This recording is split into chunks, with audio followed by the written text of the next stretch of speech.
Mr. Trump, is your family coming? Where's Melania, Mr. Trump? Donald, where's Melania?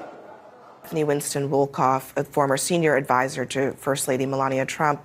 Stephanie, thanks for being here. You've said that, you tried but failed previously to get Melania to do things like this, these kinds of ceremonies, while she was First Lady. When you see her doing it today, what goes through your mind? Hi, Abby. Unfortunately, I find it to be really deceptive, almost deceitful. And quite honestly, I find Melania Trump's words to be lacking of any real meaning. And it's unfortunate because she had an opportunity as the First Lady of the United States to make a difference, and she didn't at all. So what do you think she's doing it for now? Look, Melania Trump had, as the second First Lady of the United States of America to ever be an immigrant, she had the opportunity to make such a difference in the lives of so many. I mean, it was the American dream. And to squander that opportunity to show up today to try and make a difference in something that her husband is so against, which is immigration, as we all know, really is meaningless. So I go back to the, strong philosophy that your, intent on doing the right thing matters in America, and that your attention and how much you're receiving from others is not what matters most. And for her, that is why she is there today. It is the attention she receives. It is what brings Donald the ability to bring more people to the forefront of what he's discussing about immigration. And for her to really talk about and be there under the guise that she cares about America and democracy it's untruthful. Do you think she's giving him cover? I think she's using this opportunity to give herself, PR publicity and the ability to speak to the American people in a way that he needs. So aside from attending Trump's presidential announcement, Melania really has not been seen anywhere on the campaign trail, in court. She has virtually disappeared from the spotlight, save for being at Rosalynn Carter's funeral a few weeks ago. Why do you think she has been so scarce out in public? Melania Trump doesn't do anything, intentionally, in the sense that she wants to appear to be someone who is mysterious. She wants to continue this philosophy that she is an enigma, but she is not. And, unfortunately, people keep giving her this reason to believe that Melania should be freed from Donald. But Melania is complicit. Melania is, side by side with a showmanship.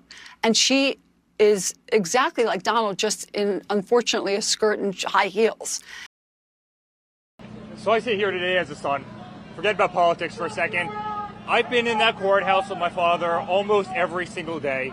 And not a single New Yorker, as they look at murders in the streets, women getting thrown in front of trains, kids getting shot in Times Square, the degradation of this city, not a single New Yorker believes that over $130,000 payment from 9 years ago, from 8 years ago, that the entire DA's office is lining that courtroom. They're sitting there, they're laughing, they're giggling. This was their moment. This is how they embarrassed Donald Trump. This is legal lawfare. All while this state absolutely melts. Everybody that sits here right now, every single one of you, knows that this is not the same state that we knew 10 years ago. Knew it was not the same state as we saw 5 years ago. You have total degradation of New York State because the only thing that Alvin Bragg wants to do, only thing that Letitia James wants to do is criminally prosecute Donald Trump. And they're doing it for one reason. They're doing it because they have a political vendetta. They're all funded by George Soros. That's what this is. This is political lawfare, and it absolutely has to stop. And I watch a man, he's the toughest man I've ever seen, and he endures this nonsense every single day. He sits in that seat, and that's not comfortable. He's never done a damn thing wrong. They tried to impeach him in D.C. They tried to impeach him a second time. They went after his Supreme Court justices. They turned the DOJ, they turned the FBI against him. They couldn't stop him. When that didn't work, guess what they did? They went after his family. They went after me. 110 subpoenas later that I've received. I've never gotten so much as a parking ticket. 110 subpoenas. They went after Don. They went after Laura. They went after little Barron Trump as a young kid, as a young teenager. They went after Tiffany Trump. They tried to make his life hell. And then they weaponized every single DA. They weaponized every AG. in every far left area because Biden is incompetent and he's losing in all the polls. Across the board, he's losing in every quantifiable metric. Our country is going to hell. And this is their answer. Go after him for $130,000. And I want to say sorry to the jury that's in there. This has been the greatest colossal waste of time. I want to say thank you to the NYPD. You have thousands of officers down here. Thousands of officers down here that could be protecting our streets. Instead, they're guarding this courthouse against a sham trial. This has cost New York millions and millions and millions of dollars. And New York deserves so much better than this. And I cannot wait for the day that we win. We will. We're right. The entire country knows that this is nonsense. They don't buy it. A poll just came out from the New York Times. Even Democrats, the vast majority of Democrats, know that this case is a sham. And I think we're going to prevail. And I'm just proud of the toughest person I've ever met in my entire life for having the backbone and fortitude to go through this whole mess, as uncomfortable as it's been. And I'm proud to have stood there every single second by his side in that freezing cold courtroom against unthinkable odds and a corrupt judge and people making a lot of money and this political witch hunt. He's an inspiration to me every single day, and he'll be vindicated. Thank you very much. I don't know what else to say that hasn't been said, but I think it's pretty obvious after all of the evidence has been presented now. We can very clearly see, if you didn't already know, that this was never a case about seeking justice. This was never a case about prosecuting an actual crime. This was never a case about protecting the citizens of the city of New York. This is a case about politics, pure and simple. The world. But the fact that they're holding a rally across the seat from this very witch hunt, right across the street, tells us exactly what we all knew all along, that it is a political persecution. It is a witch hunt. There is a reason one of the people sitting at that desk was the number 3 person in Joe Biden's DOJ. I know my father is not allowed to say Matthew Colangelo in his name, right? Because he's been gagged. The President of the United States is not allowed to exercise his First Amendment rights in New York City. Yesterday was Memorial Day. It's a good time to reflect on how Americans fought and died so that we may enjoy the freedoms guaranteed to us by a democratic government. A government that, as President Lincoln said, of the people, by the people, for the people, shall not perish from the earth. Under Trump, this kind of government will perish from the earth. I don't mean to scare you. No, wait, maybe I do mean to scare you. If Trump returns to the White House, you can kiss these freedoms goodbye that we all take for granted. And elections, forget about it. That's over. That's done. If he gets in, I can tell you right now, he will never leave. He will never leave. You know that. He will never leave. What does that mean? Is that the country we want to live in? Do we want him running this country and saying, I'm not leaving, I'm dictator for life? That have said I embezzled, I took $26 million. That misleading headline makes it seem as if I received that money. So my name. That's why I was surprised that the lawyer at least didn't say Stephanie Winslow-Wolkoff did everything legally.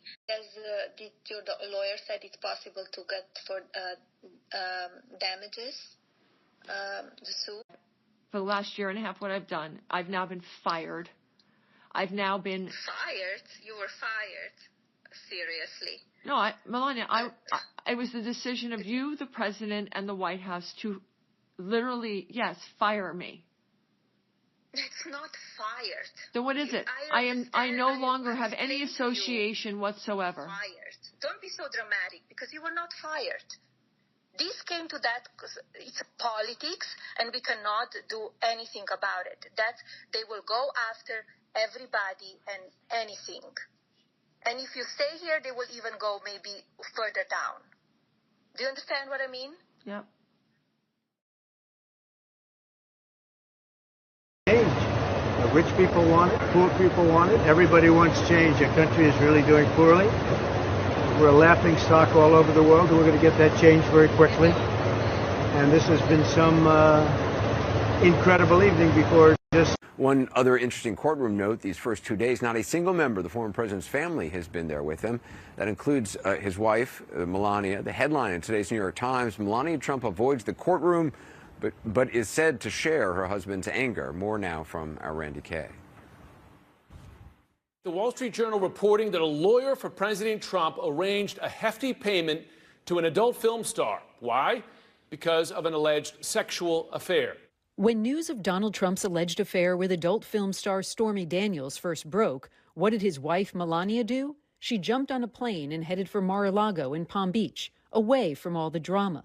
That was January 2018. I spent a ton of time with her when the news was breaking about Stormy Daniels, when those came out that he allegedly had these affairs, and she didn't take it lightly at all. In the wake of the allegation, she broke tradition and drove separately from her husband to the U.S. Capitol for his State of the Union address later that month.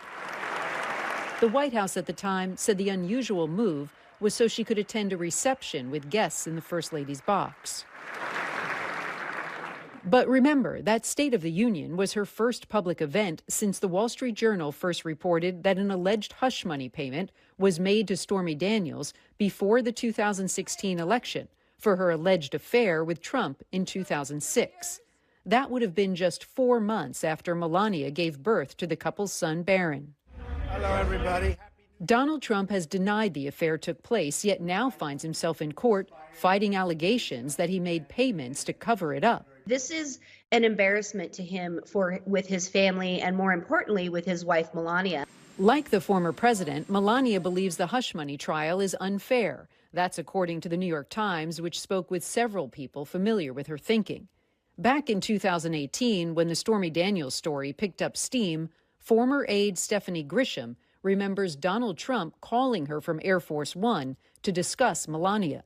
To basically see how angry she was and to see if we were putting any statements out. He definitely was worried, or she's the one person that I think Donald Trump really fears.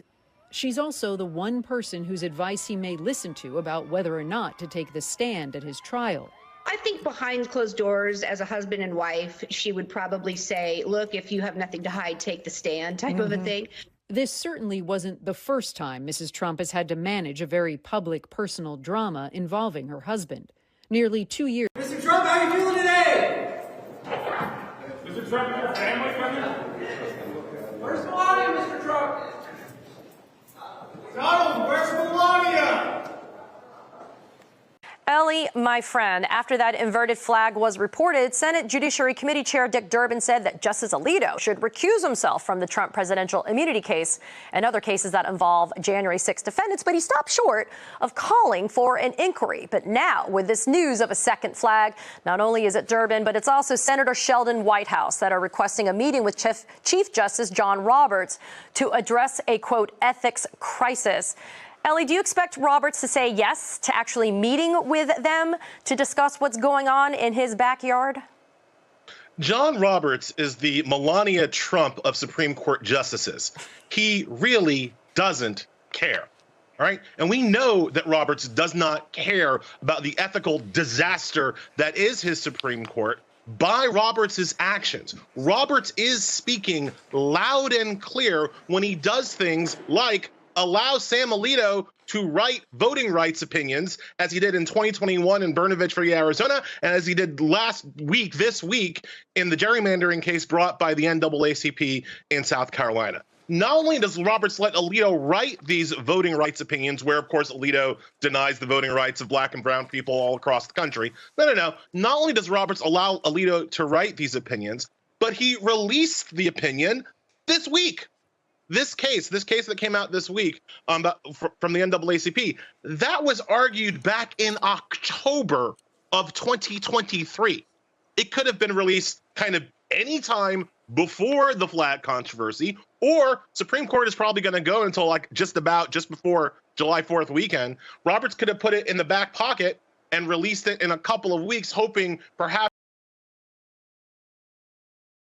Inside Donald Trump's prison cell, the surroundings are like any other small, enclosed space. The walls are gray concrete, and a narrow cot with a thin mattress is the only piece of furniture. A tiny metal sink and toilet combo sit in one corner, while a small barred window allows a sliver of natural light to filter in. The sound of clanking bars echoes through the air as guards patrol the hallway outside.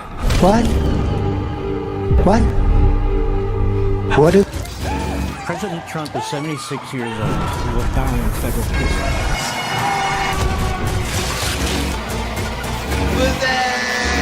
Trump spends his days pacing the limited floor space. The once powerful man now finds himself in a place of confinement.